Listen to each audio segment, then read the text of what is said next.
On the 5th of October 1789, a large crowd of Parisian women marched to the Palace of Versailles to demand food, triggering the October Days.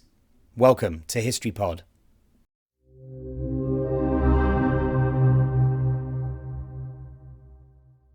By October 1789, a series of poor harvests combined with chronic economic mismanagement had led to food shortages and soaring bread prices in Paris.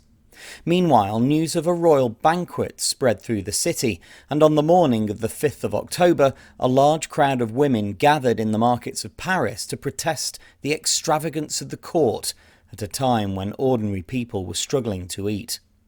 Armed with makeshift weapons, the women marched towards the Hôtel de Ville, where their numbers grew. Many men also joined their ranks, and Monsieur Maillard, who'd been one of the protesters at the Bastille in July, persuaded the crowd to march to the Palace of Versailles and address their grievances directly to King Louis XVI. They hoped to persuade him to move to Paris, where he'd be able to directly address the problems facing the people.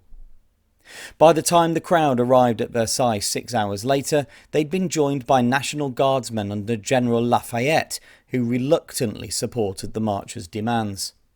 The demonstrators soon surrounded the palace and demanded an audience with the king, who agreed to meet with a small delegation of women.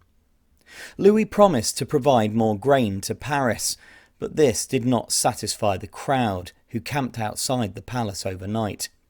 The following morning, tensions escalated and the palace was broken into, while some royal guards were beaten or even killed by the mob.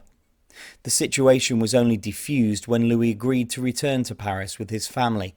They were escorted back to the capital by a jubilant crowd, marking a seismic shift in the relationship between the king and his people.